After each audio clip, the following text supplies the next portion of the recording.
오늘 이제 수요예배 기도회인데 제가 말씀을 준비하면서 그런 생각이 들었어요. 우리 성도님들이 이 수요일 날, 주일은 아무래도 이제 여러 행사도 많고 일정이 많으시잖아요. 수요일 날은 좀 마음이 좀 허락하면 주님께 나와서 예배가 끝나도 좀 기도를 쫙 하시면 좋겠다라는 생각이 제 마음에 들었어요. 그냥 제 마음에 들었다고요, 그냥. 저희가 이제 매월 한 번씩 온 세대 이제 새벽기도 하시는데, 제가 조금 오래 앉아 있습니다. 왜냐하면 제가 이제 새벽기도를 평소에 못 오니까 이제 부진화 학습하는 거죠. 한 번에 이렇게 하는데 그런 느낌을 많이 받습니다. 요번에 이제 제가 근무하는 학교에서 이제 심령 수련을 했는데, 조금 이제 예년과 바뀐 게 뭐냐, 끝나고 나서도 기도를 좀 하자. 그래서 학생들이 이제 저녁 집회 끝나고 나서 자발적으로 뭐 1시간, 2시간 이렇게 모습이 너무 아름답더라고요. 사람인 제가 봐도 아름다운데 우리 하나님께서 보시면 정말 얼마나 아름다울까, 그런 생각을 한번 해봤습니다. 그래서 우리 성도님들 정말 바라고 간구하는 거 있을 겁니다.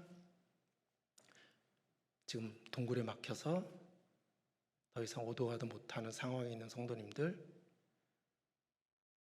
정말 기도하셔서 그 힘으로 그 동굴이 터널이 돼서 도리어 그것이 지름길이 돼서 헤쳐나가는 길이 되기를 소망합니다. 혹시 지금 어떤 사업의 어려움, 또 물질의 어려움, 또 여러 가지 건강의 문제, 또 가정의 관계의 문제, 또 원하고 바라고 소망하는 것들이 있지 않습니까? 그렇죠? 이런 모든 문제들, 우리가 어디에 가서 하겠습니까? 우리가 빛 대신 주님께 나가서 우리가 그곳에서 우리가 한번 주님과 우리의 모든 것을 토로하면서 기도하는, 저는 그런 수요 예배 기도회가 되기를 소망합니다. 자, 오늘 본문 말씀은 너무나 유명한 말씀입니다. 모르시는 분은 아무도 없을 거라고 생각합니다. 신약 성경에는 이 하나님을 표현하는, 그러니까 하나님을 표현한다고 하면 하나님의 속성을 나타내는 그러한 표현이 몇 가지가 나옵니다. 뭐 여러 가지 있지만 보통은 3가지 정도 나옵니다.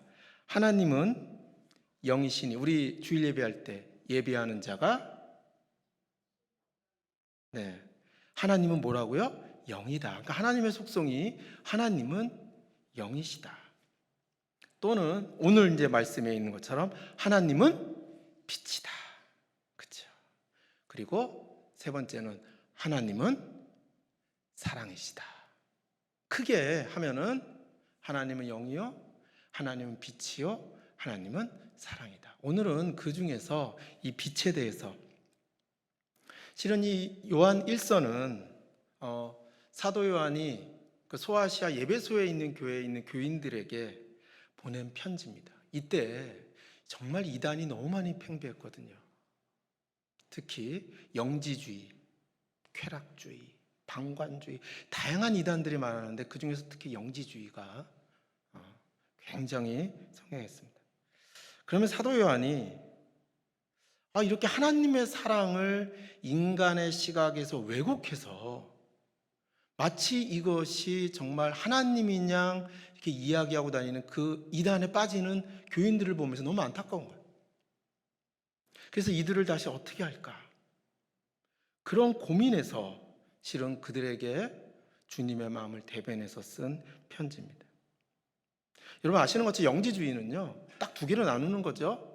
우리에게는 영과 육이 있다는 거죠. 플라톤의 철학에다가 신학이라고 하는 껍데기를 싹 해서 그럴듯하게 만들었습니다. 쉽게 얘기하면 다 아시겠지만은 우리의 소중한 건 영인 거예요. 그렇죠? 육체는 썩어 없어질 거잖아요. 쉽게 얘기하면 영과 육체는 분리되어 있다는 거예요. 그러니까 육체는 마음껏 해도 된다는 거예요. 왜? 영만 더럽히지 않으면. 마치 공중에다가 오물을 던진다 그래서 우리 공중이 지저분해지지 않잖아요. 그것처럼 우리 영은 내가 생각만 올바르게 하고 있으면 육체가 지저분해져도 괜찮다는 거예요. 그러니까 분리시켜서 하는 거죠. 요즘도 있습니다. 주일날 주님과 함께 있을 땐 은혜롭게 예배 드립니다. 세상에 나가 살면은 지금 육체가 세상에 있으니까 내 영은 주님께 있었는데 육체는 지금 이 세상에 있는 거예요. 마음껏 즐기자는 거죠. 하지만 나의 영은 여기에 휩쓸리지 않아. 사도 요한이 이 위험성을 알리는 겁니다. 혹시 우리 성도님들 중에 그런 분 없겠지만 우리가 살면 이런 유혹을 정말 많이 받습니다. 정말 많이 받습니다. 이 정도야 툭툭 털면 되지.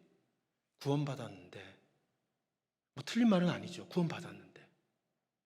그래서 우리가 한번 오늘 말씀을 통해서 우리가 과연 이 세상에서 어떤 사람으로 살까? 그 중에서 우리는 하나님의 빛, 하나님과 함께하는 그런 삶을 살아야겠다. 정말 흥미로운 거는 제가 조금 전에 말씀드린 것처럼 우리 현대에도 정말 다양한, 제가 가끔 우스갯소리로 그런 말 합니다. 가짜 휘발유에 제일 많이 들어있는 게 뭔지 아세요? 가짜 휘발유에 제일 많이 들어있는 게 뭐냐고. 어려우세요?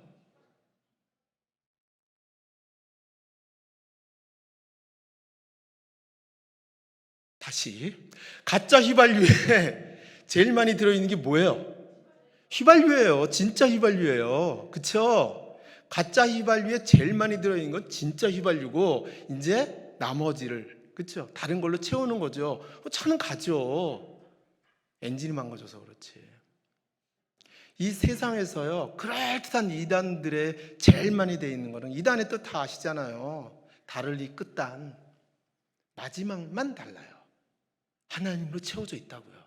결정적인 거에 누가 있어요? 인간이 있는 거죠.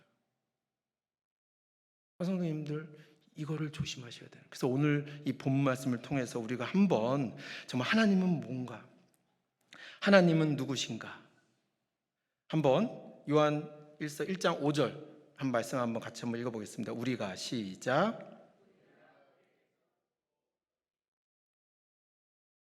곧 하나님은 빛이시라. 그에게는 어둠이 조금 더 없으시다는 것이니라. 사도 요한은 하나님을 빛으로 묘사하고 있습니다. 그리고 우리도 빛 가운데 행하고 거하라고 말하고 있습니다. 어둠 속에 계신 걸 좋아하시는 분들은 없어요. 부모님 몰래 밤에 게임하고 있는 청소년들을 제외하고, 또는 야밤에 청춘들이, 청년이라고 하면 안 되겠네, 취소, 청춘들이, 그쵸? 음침한 곳에서 있는 거. 그러니까 뭔가 숨고 싶을 때 찾는 게 어둠입니다. 이게 어둠이에요. 저도 뭐 청년 때, 제가 실은 청년 때 약간의 영지주의적인 성향이 좀 있었어요. 평소에는 세상에서 하고, 나의 영은 절대 더럽히지 않는다고 있습니다. 이렇게 하다 보면 어둠을 좋아하게 돼요. 평소에 음침한 곳을 다닙니다. 음침한 곳에는 바퀴벌레가 많아요. 그렇죠? 정말 많습니다. 오늘 여기 본 말씀 보면 우리에게 빛 가운데 행하라고 말씀합니다. 너희에게 전하는 소식은 이것이니 곧 하나님은 무엇이다? 빛이라는 것입니다. 이것은 사도 요한이 예수님 옆에서, 정말 예수님이 정말 사랑하는 제자 아니었나요? 그 옆에서 계속 있으면서 예수님을 관찰하고 같이 체험하면서 얻은 결론이, 야, 빛이시구나. 보통 성경 저자들은 하나님이 어떤 일을 행하셨고 하나님이 얼마나 영화로우시며 얼마나 위대하신지 이걸 많이 찬양합니다. 근데 사도 요한은요, 요한복음, 그 다음에 우리가 오늘 요한 1, 2, 3, 4 읽어보시면 하나님의 그것도 표현하지만 하나님의 속성을 많이 표현합니다. 하나님이 어떤 분인지, 하나님의 성품이 무엇인지를 주로 설명을 합니다. 사도 요한은 체험을 한 거예요. 예수님은 빛이다. 우리 주님은 나에게 빛이다. 지금 여기에 전등이 없으면 어떻게 되겠습니까? 껌껌하죠. 우리 낮에 태양이 없으면 어떻습니까? 지구 멸망이죠. 뭐 빛이 없으면 끝난. 어둠은요 굉장히 내추럴한 겁니다. 그러니까 어둠이 이상한 게 아니에요. 어둠은 자연스러운 거예요. 그냥 빛이 없으면 어둠이 있는 거예요. 그렇잖아요. 그러니까 우리의 삶은 어둠이라고요. 정말 길을 잃어버리거나 산속에 헤매일 때, 정말 너무나 겁이 날 때, 그때 한 줄기 빛이 왔으면요 정말 살았구나라는 생각이 듭니다. 아마 그런 경험 해보신 일이 있을 겁니다. 저도 개인적인 경험이 한 번 있었는데 어디 여행을 이제 가족끼리 했습니다. 그쪽이 이제 약간의 사막 지역이어가지고 정말 불빛도 없고 아무것도 없어요. 너무 무서운 거예요. 오직 저 혼자 외로이, 네? 가족과 함께 가는. 너무 무서우니까 정말 전속력으로 달렸습니다. 너무 무서워. 근데 야, 어디선가 달려오는 순찰차 사이렌 소리, 과속을 했기 때문에 뛰어 달려오는데 정말 저의 마음 생각은 너무 감사한 거예요. 제가 그때 한 300불인가 벌금을 냈어요. 근데 나중에는 후회했지만 그 순간에는요 너무 여기 사람이 있었구나. 빛이 보이니까. 여러분, 어둠은 그냥 일상인 겁니다. 그곳에 빛이 없으면 우리는 어둠 속에 있는 거예요. 왜 교회에 나와서 주님을 찾으십니까? 빛 대신 주님이 내 삶에 들어와서 나를 비춰주기를 바라는 거 아닙니까? 혹시 여기서 어둠을 찾으시는 분 있나요? 한 분도 안 계실 줄이라고 믿습니다. 우리 여기 보면 산책, 하나님의 말씀, 그러면서 예수님과 산책하자. 빛 대신 예수님과 함께, 그리고 그의 모든 것이 기록되어 있는 그 산책인 성경과 함께 우리의 삶이 동행되는, 그러면 우리의 삶이 어둠에서 환한 빛된 장소로 바뀐다는 내용입니다. 그러면 이 빛 가운데 있는 사람들의 특징이 있습니다. 한번 오늘 말씀을 통해서 그 특징 3가지를 한번 알아보도록 하겠습니다. 우선요, 빛 가운데 있는 사람들은요 자신의 내면에 숨겨진 은밀한 죄를 고백하게 되어 있습니다. 빛이 비치게 되면 어둠이 물러갑니다. 어둠이 물러간 자리에는 그 있는 모습이 그대로 다 보입니다. 저희 집에 지금 전세로 지금 살고 있습니다. 욕실에 제가 쓰는 욕실, 그건 아무도 안 쓰더라고요. 나중에 제가 알게 됐어요. 굉장히 지저분해서 안 쓰고 저만 이제 혼자 쓰는, 이제 방에 붙어 있는 욕실인데 전등이 이제 나갔어요. 그래서 저는 보통 집안일을 하지 않습니다. 전등 안 갑니다. 저는 할 줄을 몰라요. 어렸을 때 하도 아버지한테 혼나가지고 저는 결심을 했습니다. 안 하겠다. 왜냐하면 뭐 하면 혼내시고 죄송합니다. 그래서 안 해요. 근데 전등이 나갔는데 너무 어두운 거예요. 어쩔 수 없이 마트에 가서, 요즘에 LED 전등이 나왔더라고요. 그걸 사가지고 끼웠습니다. 깜짝 놀랐습니다. 이래서 여기를 사용하지 않았구나. 이거를 켜는 순간 그 밑에 그 있는, 예전에는요 좀 희미했어요. 그러니까 잘 안 보였어요. 그리고 저는 이제 안경을 벗고 들어가고 이러니까 안 보이잖아요. 와, 밑에 칫솔질하면서 치약에 그 떨어진 것부터 시작해서 너무 안 보였습니다. 빛이 들어가니까 그 욕실에 지저분한 것들이 적나라하게 다 보이는 거예요. 여러분, 이렇게 보이지 않던 것들이 지저분한 게 보이면 어떻게 하실 거예요? 어떻게 하실 거예요? 전등 교체하신다고요? 다시 예전 걸로. 그 마음이 있었어요. 진짜 차라리 안 보고 사는 게 낫지, 그 생각을 했습니다. 저도 모르게 아내에게 소를 하나 사달라 그랬습니다. 그래서 청소를 안 할 수가 없어요. 보이는데 어떻게 청소를 안 합니까? 그렇죠? 그래서 청소를 했습니다. 왜? 밝은 빛이 들어가니까 있는 그대로의 실상이 보이는 겁니다. 우리의 영적인 삶도 동일합니다. 빛 가운데 있는 사람은요, 자신의 죄가 보이게 됩니다. 너무나 잘 보이게 돼요. 그럼 어떡합니까? 그 죄를 있는 그대로 보고 확인하고 죄를 청소해야 되는데, 영적인 상황이니까 주님께 고백하고 나가서 회개하고 그 죄를 깨끗하게 사함을 받은 겁니다. 그런데 이게 있더라고요. 야, 거기 오래 곰팡이가 눌러 붙어가지고 저는 이제 오늘 큰일 났네. 이제 나가면 저를 얼마나 이제 저 겉모습만 약간 깔끔하게 하고 다니지. 그냥 맞습니다. 사실이 그래요. 오래 눌러붙은 때가 있는데 안 닦여요. 그럼 어떻게 해야 돼요? 네? 그쵸. 예, 역시 우리 곽 권사님이 최고였죠. 우리 학부형이십니다. 우리 청년 2부 학부형반 단톡방 만들었어요. 이제 우리 간담회 하기 위해서. 락스로 닦아야죠. 아주 단순한 원리잖아요. 우리 마음에 있는 우리의 영적인 죄 중에서 안 닦여요. 어떤 걸로 해도 안 닦여요. 그럼 뭘로 닦으면 됩니까? 락스로 닦으세요? 수세미, 영적인 수세미를 바꾸세요? 예수 그리스도의 보혈로 닦는 거예요. 그렇잖아요. 예수 그리스도, 다른 걸로 안 닦인다고요. 술로 닦아요? 한번 해보세요. 제가 젊었을 때 해봤습니다. 안 닦여요.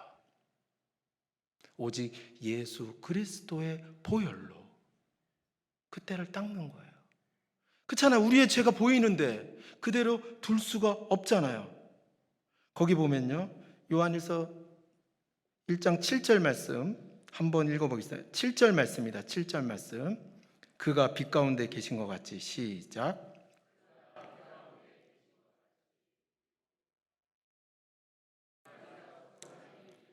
그 아들 예수의 피가 우리를 모든 죄에서 깨끗하게 하실 것이요.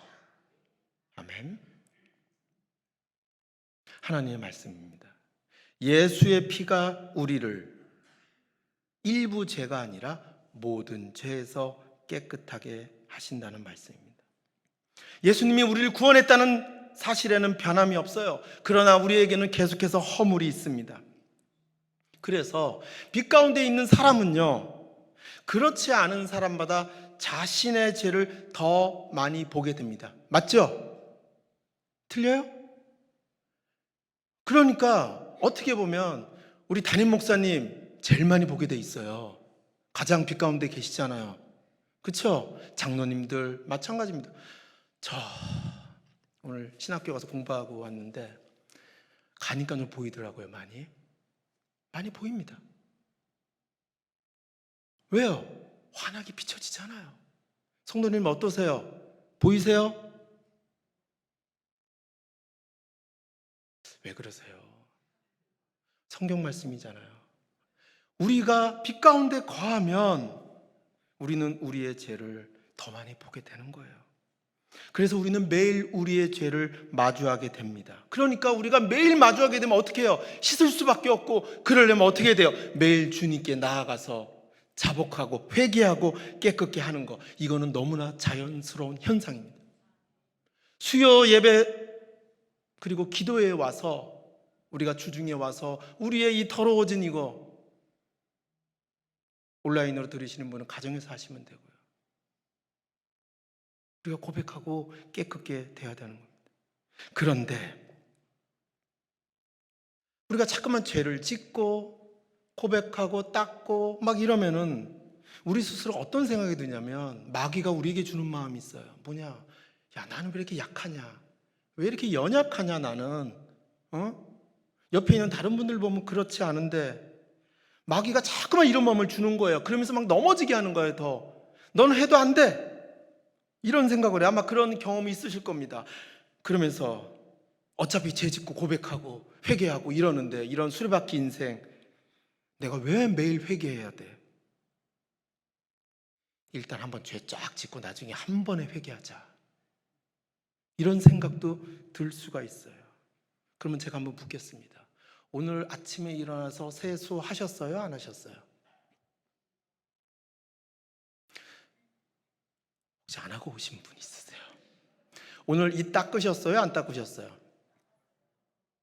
닦았어요? 내일 세수하실 거예요? 안 하실 거예요? 이 닦으실 거예요? 안 닦으실 거예요? 어차피 더러워질 얼굴 왜 매일 닦으세요? 왜 이는 계속 닦으세요? 그냥 일주일에 한 번씩 닦으시지. 어렸을 때는 가능해요. 모르니까. 그쵸? 근데 우리가 알게 되면은 안 되죠? 그래서 어떤 분들은 이렇게 구강 청정제를 가지고 다니면서도 하고, 머리를 하루에 2번씩 감는 분도 계시고, 어차피 우리는 더러워지는데 매일 해요. 왜 그러냐? 그렇게 해야지 우리가 청결한 상태를 유지하는 겁니다. 우리는 주님의 보혈로 구원받았어요. 그러나 이 시커먼 세상에 살면서 우리는 계속해서 죄가 묻는 거예요. 안 묻을 수가 없잖아요. 그럼 어떻게 해야 됩니까? 우리는 매일 회개하고 깨끗해지면 되는 겁니다. 그렇다고 일부러 지저분하게 사실 필요는 없어요. 그렇죠? 아무리 해도 우리는 묻게 돼 있어요. 근데 그걸 가지고 왜 나는 이런 생활을 반복하지? 그렇게 되면 안 돼요. 혹시 성도님들 중에 어차피 더러워질 건데 오늘 그냥 자야지. 그럼 주무세요. 그럼 내일도 그냥 자야지. 하세요. 일주일에 그 다음에 한 3, 4일에 여기 예배당에 한번 와보세요. 옆에 아무도 안 계실 겁니다. 냄새나서 주변에서. 우리가 그런 거예요. 영적인 삶도 똑같습니다. 그래서 매일 시간을 정해놓고 주님께, 빛 대신 주님께 나아가 내 죄를 드러내고 깨끗게 하는 겁니다. 이런 우리의 자세가 필요한 겁니다. 그래서 바로 빛 가운데 있는 성도들은 이걸 정말 잘합니다. 잘합니다. 주변에서 볼 때는 그냥 패턴이구나 이렇게 생각하지만 그게 아니에요. 두 번째로 빛 가운데 있는 사람들은 어떤 능력이 생기냐면 빛이 있으니까 어떤 것이 더럽고 깨끗한지 분별할 수 있어요. 한번 깜깜한 곳에 가보세요. 분별됩니까? 물체가 보입니까? 안 보이죠? 희미한 불이 있으면 이건지 저건지 몰라요. 그러나 우리가 빛 가운데 있으면 명확히 알 수가 있어요. 이게 죄구나 아니구나 명확히 알 수 있습니다. 이걸 알게 되면요, 우리는 알아서 지저분하고 더러운 것을 피하게 돼 있어요. 안 피할 수가 없잖아요. 화난데. 그렇지 않을 거에서는 때로는 우리가 더러운 곳도 가고 그럽니다. 모르니까. 그러나 우리가 빛 가운데 거하면은 죄를 멀리하게 돼요. 이건 너무나 자연스러운 겁니다. 그래서 요한일서 거기 1장 6절에 보면 제가 읽겠습니다. 이렇게 되어 있습니다. 만일 우리가 하나님과 사귐이 있다고 어둠에 행하면, 무슨 말이에요? 나 지금 하나님과 산책하고 있어. 근데 행동을 보니까 어둠에 행하고 있어요. 이건 거짓말이라는 겁니다. 이건 거짓말이에요. 하나님과 동행하고 빛 가운데 있다 그러면 그렇게 행동을 할 수가 없습니다. 지금 다 보이는데 일부러 운동에 빠질 분 있으세요? 이전에 빛 가운데 있지 못할 때는 빠질 수 있어요. 그러나 명확히 아는데 어떻게 빠집니까?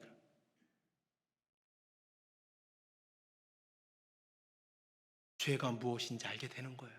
그러니까 누구한테 한마디 하면은 알기 때문에 괴로워하고 가서 다시 사과하고 주님 앞에 어떤 행동을 했을 때 빛 가운데 있다 보니까 이게 잘못되고 알게 되는 거예요.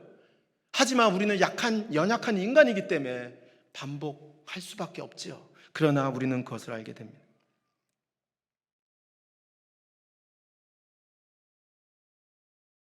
거기 8절 말씀 보면 이렇게 되어 있습니다. 만일 우리가 죄가 없다고 말하면 스스로 속이고 또 진리가 우리 속에 있지 아니할 것이요. 빛 가운데 거하면요, 우리는 언제나 죄가 있다라고 말합니다. 그렇죠? 한번 현미경으로 우리 한번 이런 손이나 보세요. 얼마나 많은 세균들과 얼마나 많은 것들이 있는지. 그렇죠? 그것처럼 우리가 빛 가운데 거하면 우리는 죄가 없다라고 말할 수가 없습니다. 10절 말씀 보면 이렇게 있습니다. 만일 우리가 범죄하지 아니하였다 하면 하나님을 거짓말하는 이로 만드는 것이다. 빛 가운데 있으면 우리 스스로 나는 범죄했다 이렇게 말합니다. 그러니까 사도 바울이 나는 보통 범죄한 사람이 아니죠, 그렇죠? 나는 괴수 중에 괴수다. 이 말은 다른 말로 하면 나는 정말 환한 빛 속에 있다는 거예요. 정말 주님의 영화로운 그 가운데 있다는 것을 반증하는 표현입니다. 우리가 그걸 보고 야 진짜 사도 바울 진짜 괴수 그 뜻이 아니에요. 드러내니까 자기의 그런 실상이 드러나는 겁니다. 세 번째로 우리가 빛 가운데 있으면 이러한 모든 죄악된 것 이런 것을 깨끗게 할 수 있는 것은 오직 그리스도의 보혈밖에 없다는 것을 100% 확신하게 되어 있습니다. 왜냐하면 이걸 아니까 다른 쪽으로 해결하려고 노력해요. 그런데 안 돼요. 안 됩니다. 우리가 믿는 사람이지만 때로는 세상의 것에 의지할 때가 있습니다. 그것이 우리에게 힘을 줄 때가 있어요. 제가 요즘에 계속해서 고민하는 게 뭐냐, 채워지지 않는다, 무엇이 충족되냐, 이런 고민을 정말 많이 합니다. 우리는 욕심이 많아서 하나가 있으면 두 개를 요구하고 두 개가 있으면 세 개를 요구하고 끝이 없더라고요. 제가 그렇더라고요. 그러면서 계속 기도하면서 느끼는, 주님 어떻게 제 속이 충족될까? 그럴 때마다 계속해서 제 마음속에 드는 생각은 오직 예수 그리스도의 보혈밖에 나를 채울 수가 없다는 거예요. 이거 외에는 나의 죄를 사할 수 있는 게 아무것도 없다는 겁니다. 빛 가운데 가면 우리가 그것을 알게 되는 거예요. 혹시 우리가 아프면 누구에게 갑니까? 의사 선생님께 갑니다. 그러면 의사 선생님이 우리를 고쳐주죠. 그렇잖아요. 다른 의사 선생님이 못 고쳐주는데 이분이 나를 고쳐준다. 그러면 그분 뭐가 돼요? 명의가 되는 거죠. 그러면 그분 병원에는 줄을 서는 거죠. 예약 3년 찼습니다. 4년 찼습니다. 이렇게 되는 거예요. 그렇잖아요. 인간 세상에도 누가 잘하고 못하는 게 있어요. 그런데 우리 하나님, 우리 예수님은 못 고치는 게 없어요. 특히 우리 예수님 어떤 의사인지 아세요? 제가 다쳐서 갔을 때 저를 치료해 주다가 수혈이 필요합니다. 그러나 우리 예수님은 자기의 피를 저에게 맞춰줘요. 그리고 저를 살리고 의사 선생이신 예수 그리스도는 죽습니다. 우리 주님은 세상의 의사가 아니에요. 우리가 정말 죽을 상황이 돼서 주님께 달려갈 때 우리 주님 자기의 피로 우리를 채워주십니다. 우리가 어디를 가겠습니까? 우리가 빛 가운데 거하게 되면 이 사실을 우리가 명확히 하는 거예요. 어떤 것으로서 이 사랑을 감내할 수 없다는 것을 알게 되는 겁니다. 그렇게 되면 우리는 예수의 사람이 되는 거예요. 그리고 그 사랑을 우리도 전하게 되는 겁니다. 정말 우리는 죄인입니다. 우리가 얼굴을 하루라도 씻지 않고 이를 하루라도 안 닦고 살 수 없는 것처럼 우리는 매일마다 자복하면서 나아가야 됩니다. 하나 말씀드리고 오늘 말씀을 마치겠습니다. 우리가 정말 이 악하다는 생각을 정말 많이 합니다. 에덴 동산에서 선악과를 따먹었을 때 최초의 인류가 죄를 지은 거죠. 그때 아담과 그의 아내 한 여자, 그렇죠? 아내가 같이 나무 밑에 숨어 있습니다. 분명히 하나님 어디 있는지 알아요. 근데 어떡합니까? 못 찾는 것처럼 어디 있니 찾아요. 그러니까 쓱 나오죠? 그러면서 뭐라 그럽니까? 아담이 이 사람이 당신이 만든 이 사람이 꼬셔가지고 제가 먹었습니다 그래요. 그러니까 또 이분은 또 뭐라 그래요? 저 뱀이 나를. 저는 그 생각합니다. 만약에 그때 하나님이 정말 우리에게 바라는 게 뭐였을까? 회개에 자복하고 그때 나아갔다면 어떻게 됐을까? 그러나 그러지 못했어요. 그러니까 우리 하나님께서 어떻게 하면 짐승을 잡아서, 그쵸? 옷을 지어서, 어떻게 보면 벌써 처음에 희생을 시키는 거죠. 주님이 우리를 위하여. 사울과 다윗의 차이점이 뭡니까? 오늘 찬양에도 있었지만 사울은 죄를 졌을 때 핑계를 댔습니다. 다윗은요, 사울의 지은 죄보다 더 나쁜 죄를 졌어요. 그쵸? 유부녀를 범했고 그 남편을 죽였습니다. 그러나 다윗은 주님 앞에 그대로 자복합니다. 우리 하나님 이런 하나님입니다. 사랑하는 성도님들, 우리가 오늘 이 수요 이후에 있는 기도회는 바쁘시지 않으면 우리가 찬양하고 이 자리에 모여서 좀 기도를 했으면 좋겠어요. 대신 주님 앞에.